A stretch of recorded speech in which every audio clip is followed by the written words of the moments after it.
¿Qué tal, amigos? Nuevamente juntos, bienvenidos a esta serie de análisis de este libro, Ser en el Hacer. Factor y recurso humano, personalidad e identidad laboral. Una perspectiva desde la intervención convergente en la organización del trabajo. Y bien, hemos llegado al último capítulo, el capítulo 16.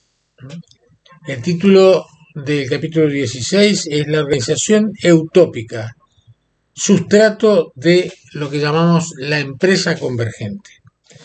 Hoy vamos a recorrer este último capítulo, el 16, que tiene varios subtítulos, tiene varios indicadores que hacen a la definición de lo que llamamos modelo de intervención convergente y empresa eutópica. Les comento los subtítulos del capítulo: la psicología del trabajo y las organizaciones laborales. Por otro lado, vamos a hablar de la organización laboral eutópica. Luego vamos a comentar algo sobre lo que se conoce como la dirección por valores, los valores y creencias de la empresa convergente, utopía y trilogía. Vamos a hablar justamente de qué significa la trilogía utópica, diálogo, desarrollo y básicamente intervención protagonística, que tiene mucho que ver con lo que llamamos la innovación en el trabajo. Y bien, finalmente, trabajo y salud, la calidad de la vida sociolaboral, y vamos a cerrar el capítulo comentando algo de lo que llamamos la distopía laboral. Bien, comencemos entonces definiendo las características de la organización que llamamos organización eutópica. En la página 113, el inicio del capítulo 16, leemos la psicología del trabajo y las organizaciones laborales. Toda subdisciplina de la psicología tiene como objeto de estudio la conducta del sujeto en un contexto y ámbito específico. Así, la psicología laboral o psicología del trabajo enfoca el comportamiento del hombre trabajando en especial en los contextos organizacionales. Complementariamente, la psicología organizacional indaga las conductas emergentes en los ámbitos grupales organizados con arreglo a los roles, los puestos y los organigramas institucionales.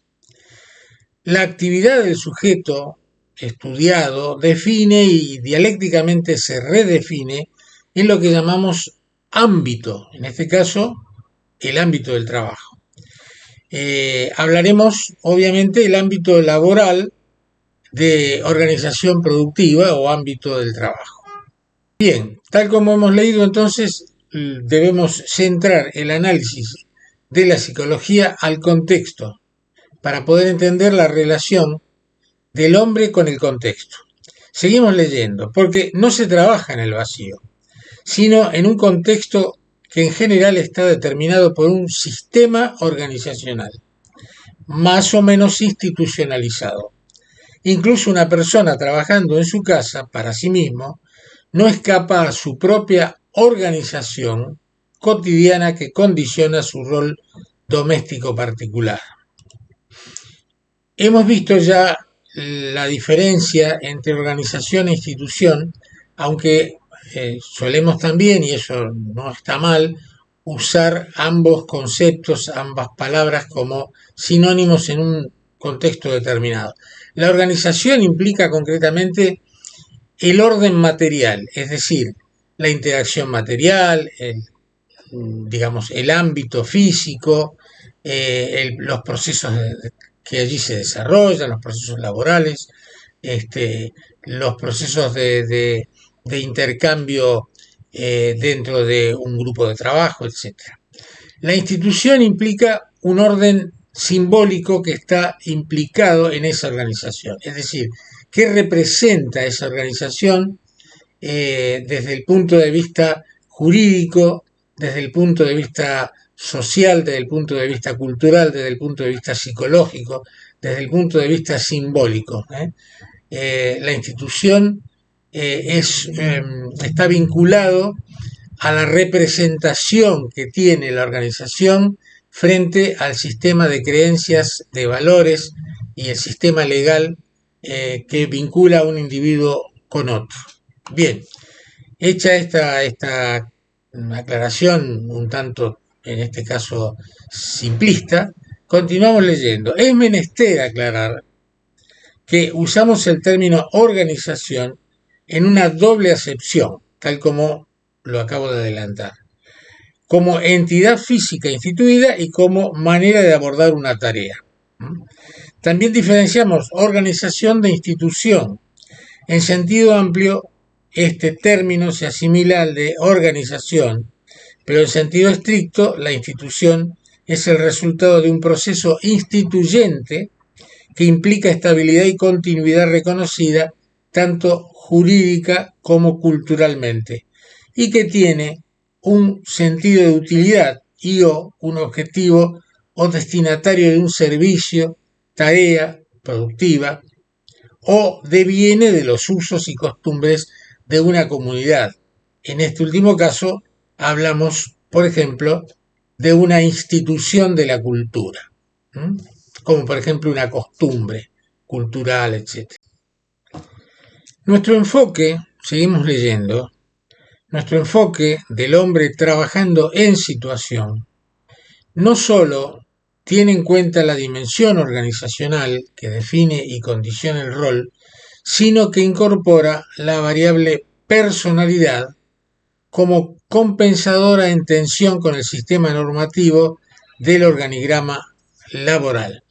Acá entonces hemos venido hablando de la organización, de la institución, de la relación del hombre con su contexto, de la psicología del trabajo aplicada a esa interacción entre el contexto y la percepción que tiene el sujeto de ese contexto laboral, y ahora introducimos, ya hemos hablado de la importancia de la personalidad, el concepto de personalidad en este análisis complejo para poder entender el proceso, para poder entender el proceso de interacción y de percepción del sujeto en torno a su tarea cotidiana.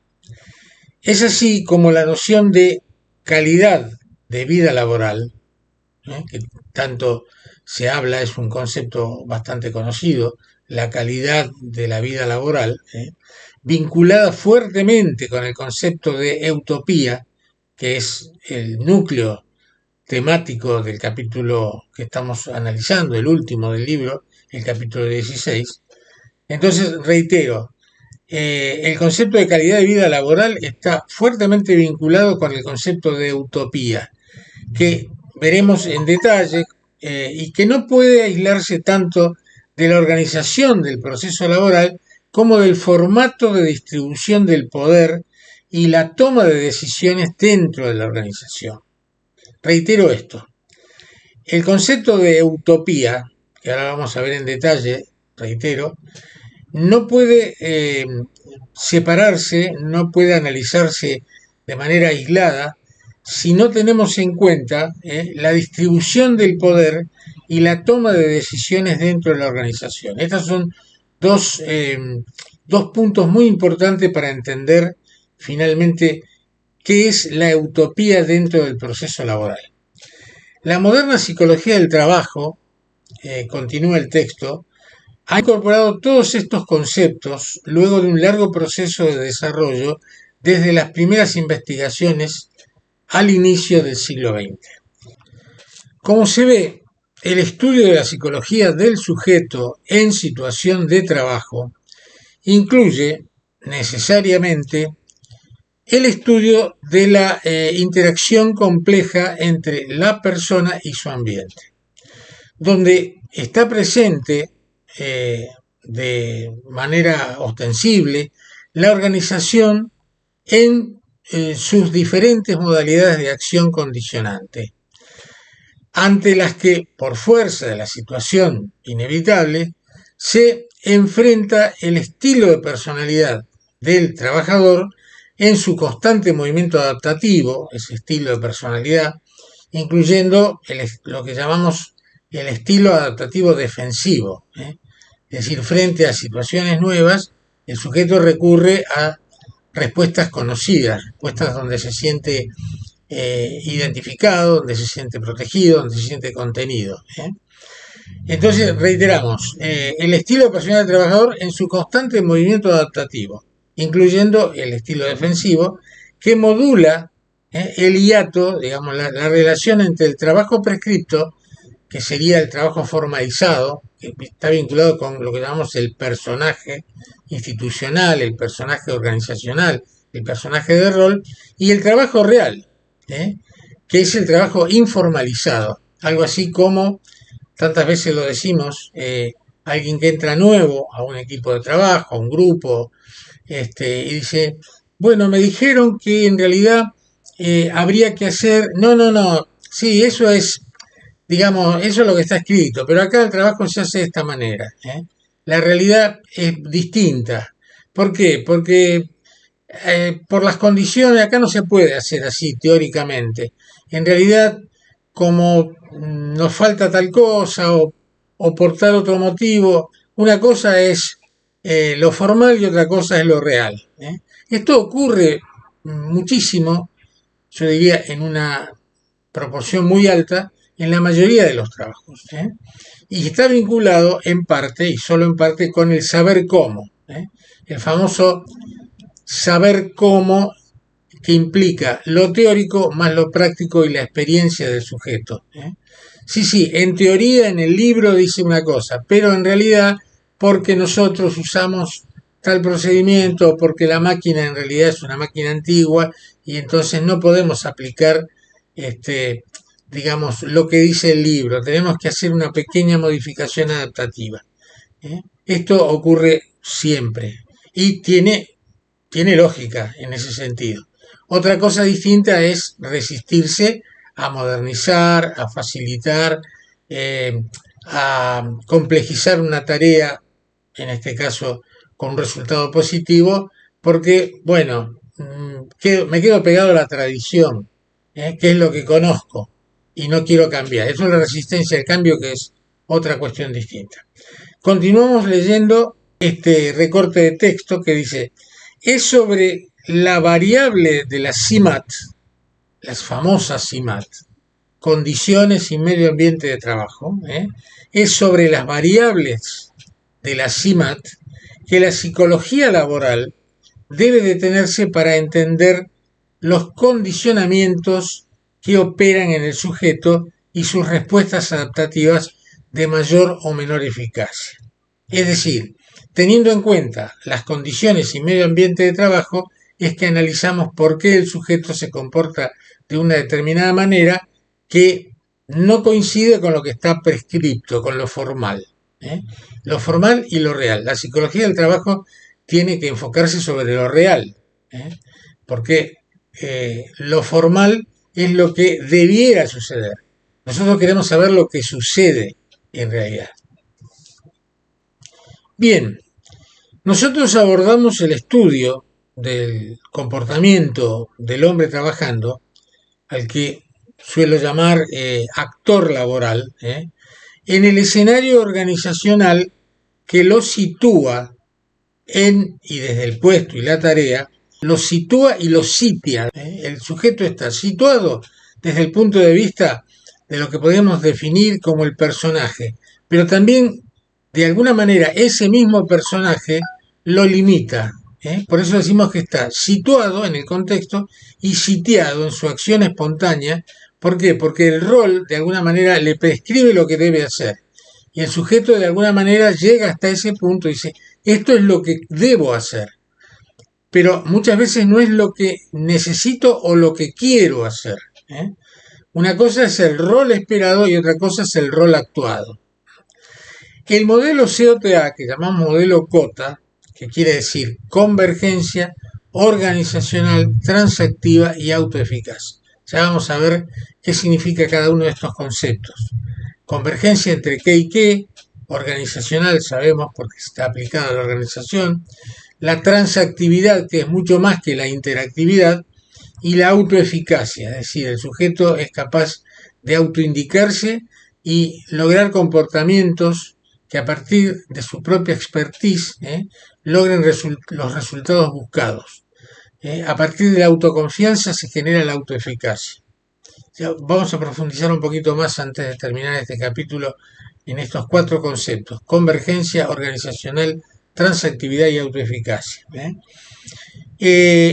Reiteramos y leemos acá: el modelo COTA de diagnóstico en el lugar, diagnóstico pragmático ad hoc, se suele decir, del sujeto trabajando y la intervención del proceso individual de gestión organizacional, como hemos visto en el capítulo 2 y el capítulo 3. Este enfoque contempla 2 variables: la del personaje de rol y la persona de necesidad, y 2 constantes: la personalidad y la situación. A ver, volvemos. El personaje de rol ya sabemos. Voy a ver al señor que atiende la caja en el cajero en el banco. Es decir, el personaje es el cajero del banco, o el personaje es el tornero que está en la línea de producción y es el que está trabajando en el torno que hace determinado procedimiento en determinada pieza. Ese es el personaje de rol. Pero la persona de necesidad ese personaje está sostenido por una persona, salvo que sea una máquina el que lo haga y no una persona, que sería otro tema. Esa persona es lo que llamamos persona de necesidad, con su historia, su situación actual, su vivencia, su conflicto, su autopercepción, su autoconfianza, si está cansado, si no está cansado, si tuvo un conflicto con el jefe, si siente que le pagan bien o no le pagan en relación a lo que él merecería, si hay una situación que lo ha inquietado en justo ese día y su cabeza está en otro lado y no está en lo que está haciendo, etcétera. Esa es la persona de necesidad. Y esos son el personaje de rol es una constante formal. La persona de necesidad es en parte una constante y en parte una variable. ¿Por qué? Porque puede ser que hoy esté cansado, pero ayer no. Es una variable circunstancial, es una variable, digamos, no es una variable diacrónica, no es una variable que se dé todos los días, que se haya cronificado, es hoy. Ayer estaba bien, hoy estoy mal, ¿sí? Pero hay 2 constantes que son la personalidad, tanto la estructura como el estilo, y al mismo tiempo aparece el concepto de situación. El concepto de situación es una variable, porque puede variar de un día para el otro, pero también puede transformarse en una constante. ¿Por qué? Porque puede ser que esto siempre fue así. Cuando se suele decir, pero en realidad, ¿cuántos problemas que hay acá? Y bueno, esto es siempre así, no ha cambiado nunca. Es aparentemente una variable que se ha transformado en una constante. ¿Por qué? Por situaciones complejas que tienen que ver con lo que llamamos sesgo caótico, por intereses creados y demás, las cosas debieran modificarse, arreglarse, cambiar, pero no cambian. Es decir, terminan siendo más funcional en la disfuncionalidad que justamente intentar cambiar esa disfuncionalidad que afecta intereses, genera miedos al cambio, etcétera, etcétera. Esta última, digamos, como decíamos, la variable situación, puede considerarse también como una variable si se refiere a las variaciones de las contingencias personales y o grupos institucionales. Por ejemplo, una reacción ante un conflicto particular, personal, en el primer caso, o un reclamo insatisfecho por salario, o un cambio de la carga horaria en el segundo caso. Ahí la situación, en lugar de ser una constante, es una variable. ¿Por qué? Porque el conflicto se produce hoy, ayer no existía tal conflicto. Entonces allí aparece una variable. Entonces tenemos situaciones variables, que pueden tener que ver con la situación o pueden tener que ver con la persona en necesidad, ¿eh? Y situaciones constantes, que son el personaje de rol y la personalidad del sujeto. Bien, dicho todo esto, vamos ahora a un tema central, digamos, yo diría nuclear, que define y tiñe este último capítulo, que es el concepto de utopía, o institución utópica, organización utópica, para decir más precisamente el concepto es organización utópica. También hablamos de liderazgo utópico, contexto utópico y demás. Para el que nunca escuchó la palabra utopía o no está familiarizado con ella, lo primero que escucha es utopía. ¿Cómo es utopía? ¿Utopía? No, utopía. ¿Cuál es la diferencia? Bueno, son conceptos esencialmente antagónicos, antitéticos. La palabra, bueno, me corrijo, son conceptos que pueden aparecer eh, con contenidos similares, pero desde el punto de vista práctico son antitéticos.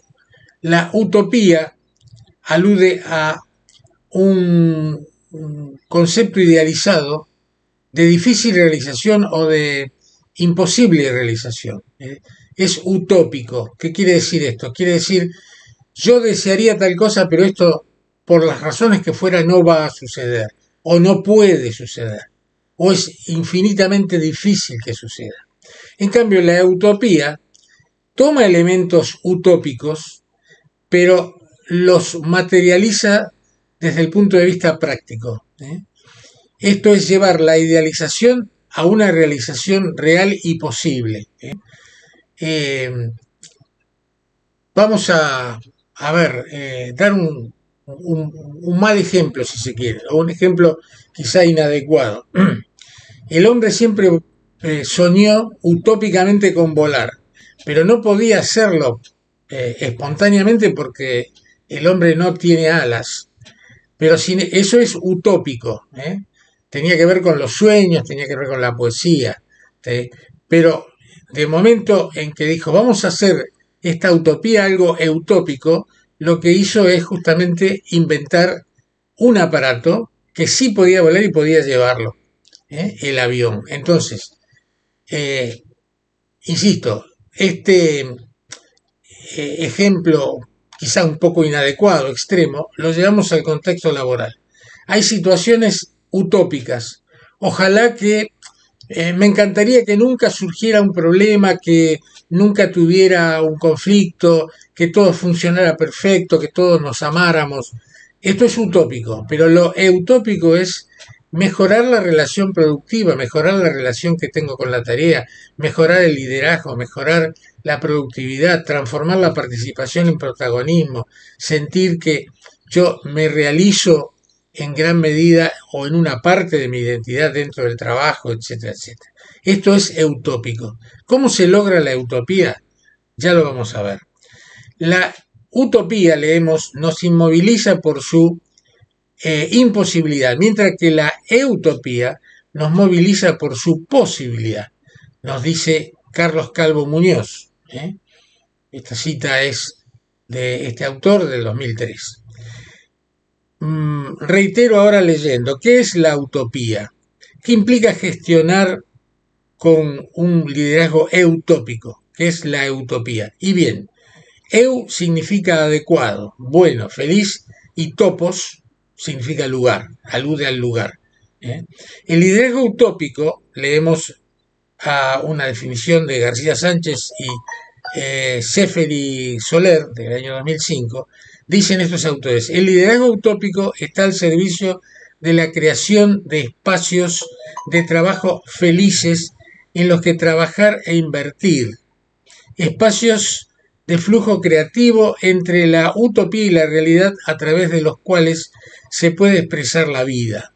el liderazgo utópico tiene y requiere valor y valores. Requiere valor, o sea, decisión, y requiere una escala de valores ético-morales. Los valores utópicos están expresados en el llamado manifiesto utópico. Creemos que otra empresa es posible, otro mundo es posible, saber trabajar, saber vivir y saber compartir. Esto último pareciera utópico, pero sin embargo, en una escala real es posible. Vamos ahora entonces a profundizar el tema que está vinculado con una cuestión central para orientar la relación productiva del trabajo y la convivencia y la vivencia dentro de la organización laboral, que tiene que ver con el estilo de conducción, con el liderazgo, a qué llamamos liderazgo utópico. Dentro del liderazgo utópico, un elemento que lo define en parte, si no en la totalidad, al menos en parte, es lo que se llama la dirección por valores. La dirección por valores. ¿Qué es la dirección por valores? Leemos, la gestión de estas organizaciones, las organizaciones utópicas, se sostiene en lo que se conoce como dirección por valores. Los liderazgos utópicos se orientan a la construcción de confianza en primer lugar. La autoconfianza es el punto de partida para construir confianza en el grupo. Reitero, la autoconfianza es el punto de partida para construir confianza de equipo. Hay una diferencia entre grupo y equipo muy importante. O sea, el equipo presupone el grupo, pero no todo grupo presupone una organización en equipo. Ese es otro tema bastante interesante, que en todo caso al finalizar ahora esta lectura lo simplifico. La autoconfianza es el punto de partida para construir confianza de equipo. La dirección utópica diferencia o se diferencia de la gestión tradicional. La gestión tradicional se maneja en general por valores numéricos. En cambio, la gestión vinculada a lo que es el liderazgo utópico intenta construir valores compartidos e instaurar sinergia o sinergia laboral y lo que llamamos mística cooperativa. Esto entre comillas. Es decir, hay una cuestión que tiene que ver con somos un equipo, tenemos que lograr resultados de equipo. Hay una sinergia laboral que es la que se realimenta en función de que el resultado de uno potencia y motiva el resultado del otro, básicamente. La diferencia entre grupo y equipo es, el grupo es una situación al mismo tiempo de interacción natural y numérica, donde puede haber superposiciones de roles, puede haber una cantidad de roles ausentes, donde simplemente es la sumatoria de individualidades. Es cuando el grupo se transforma en equipo, hay una planificación de la tarea. El equipo implica una diferenciación complementaria de roles, implica cierto liderazgo dentro del equipo de orientación, que puede ser un liderazgo radicado en un sujeto o puede ser un liderazgo que va variando, cambiando en función del momento de la tarea, pero básicamente el equipo tiene un objetivo común y cada uno de los integrantes del equipo conoce la tarea de la otra persona, conoce la intencionalidad de la tarea y además el complemento.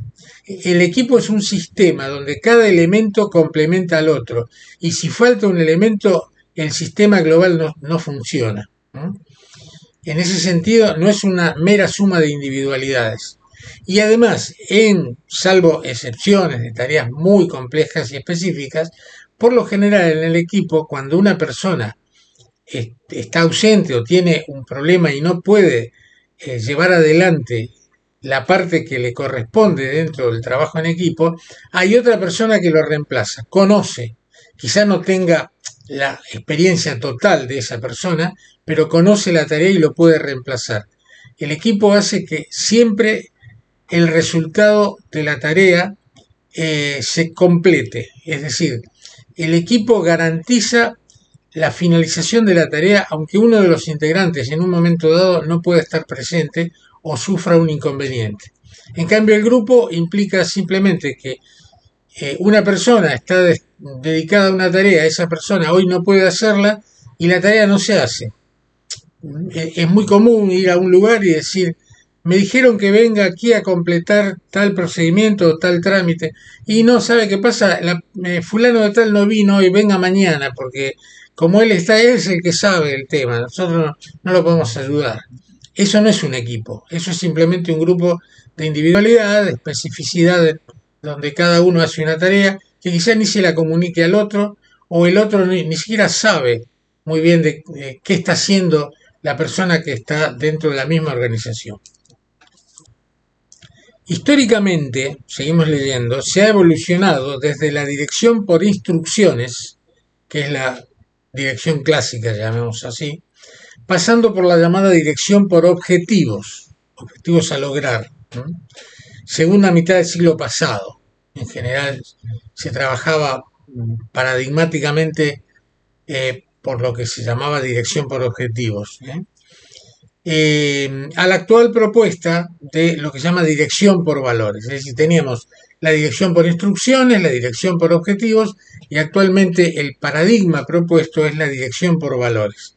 Esta dirección por valores intenta promocionar el compromiso, la participación protagónica, recuerden la diferencia entre meramente participar y protagonizar, y el liderazgo utópico y donde los jefes actúan como entrenadores, lo que comúnmente se conocen como coach, el proceso de coaching, entrenando competencias a través de valores.